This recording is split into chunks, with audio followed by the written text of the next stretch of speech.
Welcome to the maturity based grading levels and overview, part 3.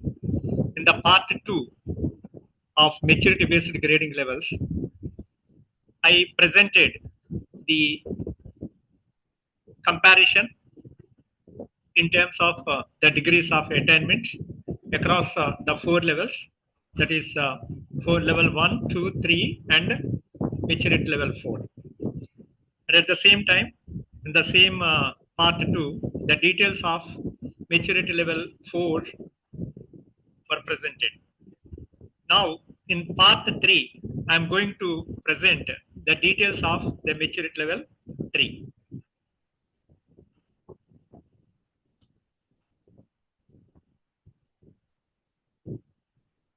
So, the maturity level 3, I am considering this as a considerable institutional preparedness, where stakeholders' involvement and established practices are evident, in addition to the degree of attainments of maturity level 2 and 1.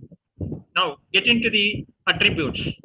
So, advanced facilities in which the well equipped infrastructure is available, which enhances the learning environment.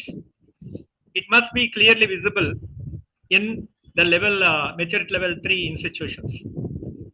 Curriculum and learning, stakeholders' feedback, stakeholders involved in the curriculum design, comprehensive student learning support services, optimized resource use, effective allocation of financial resources, which ensures the sustainability and fosters, of course, the development. And these resource allocations are meant for the medium term and short term attainments of the targets. Student support, the holistic student support, such as extracurricular activities, the good internships, and good placements are visible in level 3. Research, extension, and industry, active research culture, extension activities, and impact. So, in this maturity level, the impact of extension activities must be clearly visible. Active collaborations with industry partners and startup ecosystem is also visible. International partnerships, visibility of global recognitions and partnerships. Established quality assurance. A robust quality assurance framework is in action. It supports continuous improvement efforts.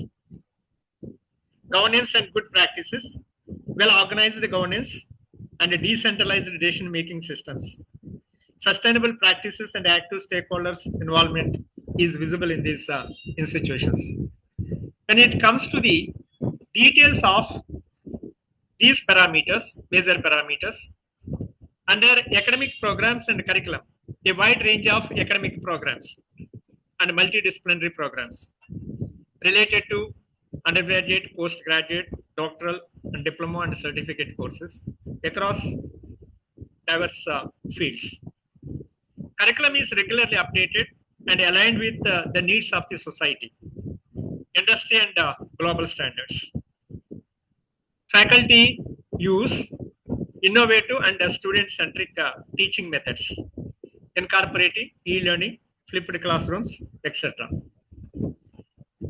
While preparing and designing the curriculum committee, that is essential and visible in level 3.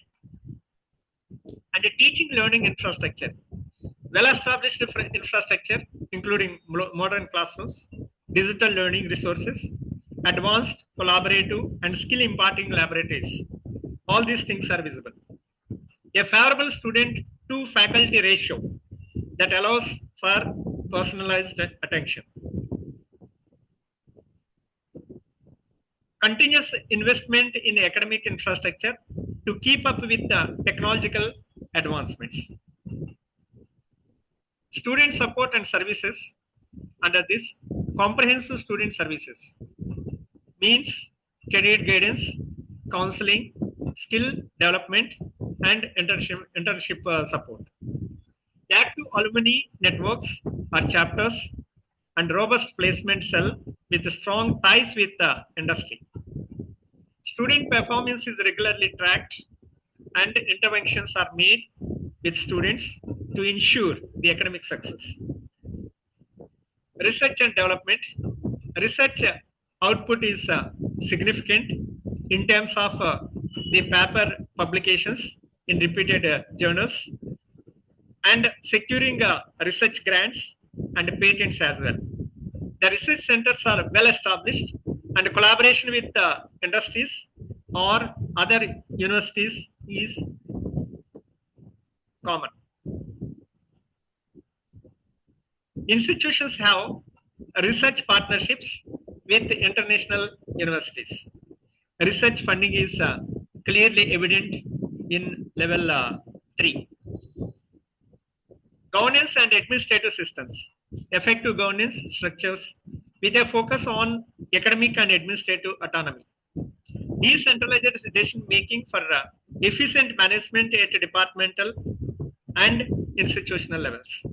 Strong internal quality assurance systems with regular evaluations and actions based on feedback from the stakeholders. Transparent and accountable systems for financial management and resource allocation. These are the metrics and degree of attainments under maturity level 3.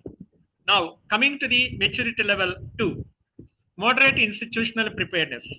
So, I will call it as a progressive enhancement stage. And coming to the attributes of the second level, maturity level,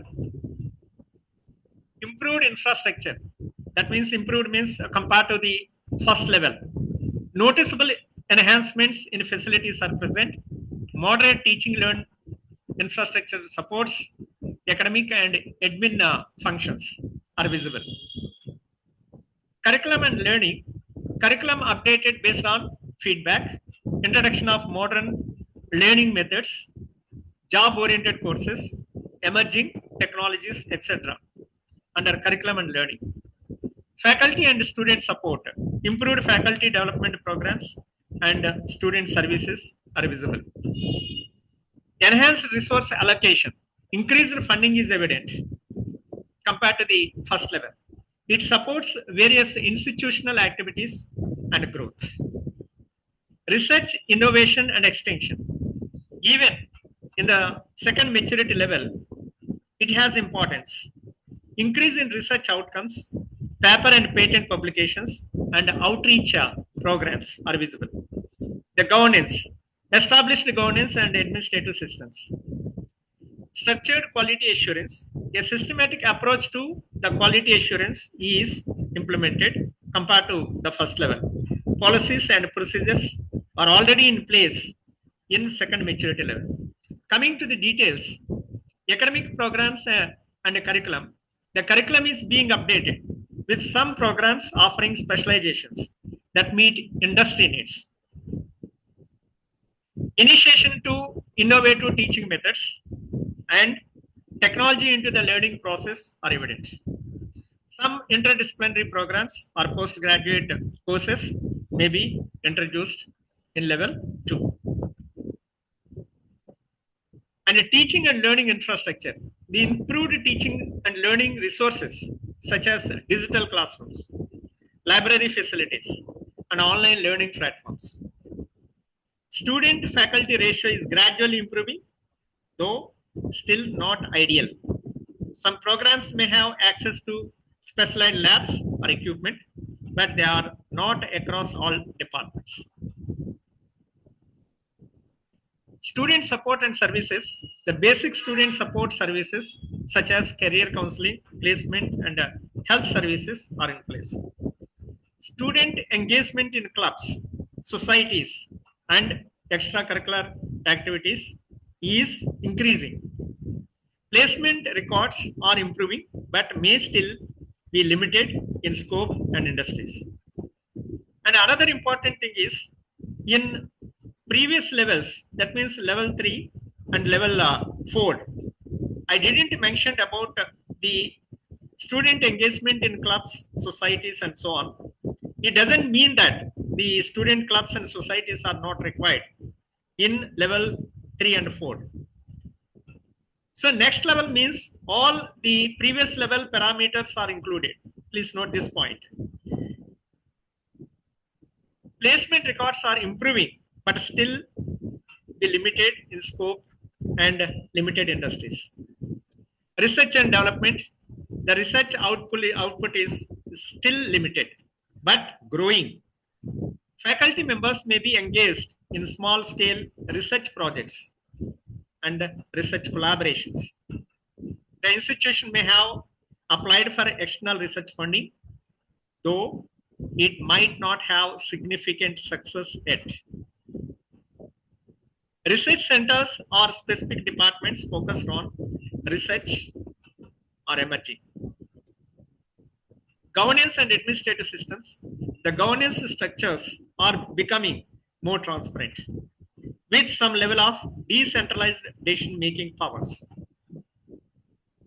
So that means even from the second level, the decentralized decision-making powers needs to be enhanced.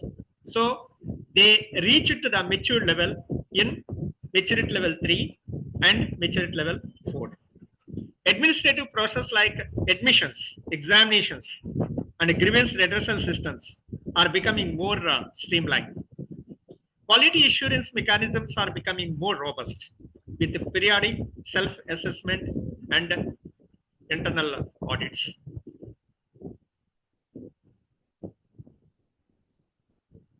Now coming to the level 1, of course this is the first one with minimum institutional preparedness.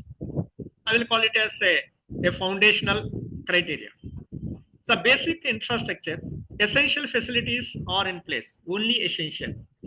These facilities support core academic activities, only core academic. Basic methods of teaching, learning, and assessment. Limited resources and support. The resource allocation is minimal. There is a need for improvement in funding. Student support services are limited, are still being established. Initial efforts. Preliminary steps towards quality assurance are seen. More structured approach needed. Quality assurance. Preliminary steps towards quality assurance are seen. Research and community engagement. Minimal research output and community engagement visible. So here important point is even first level higher educational institutions, research and community engagement is required, but they are at a minimal level. Governance, the basic governance systems, but not fully integrated. Now coming to the details of level 1, that is early development stage, under academic programs and curriculum, limited range of academic programs, often offering only undergraduate courses with a few specializations. Curriculum design and revision processes may not be adequately aligned with industry standards or the latest research trends. Teaching learning infrastructure, the basic infrastructure with limited resources and facilities for the teaching, learning, and student engagement. The classrooms and their sizes may be enough, and access to modern educational tools like digital learning may be minimal. Faculty-student ratio may be higher than ideal, resulting in less personalized attention. Student support and services. The basic student support services, such as counseling, career guidance, extracurricular activities may be limited. Placement cell is elementary with limited industry connections. Student outcomes, such as employability and success rate, are not systematically monitored. Research and development. The research output is minimal and faculty involvement in research is low. The limited funding and resources available for research activities. Research centers or labs are in their infancy, if at all. Governance and administrative systems. The administrative structure is under development. And governance systems are not yet fully established or not yet efficient. The decision making is largely centralized with limited autonomy for departments or faculty.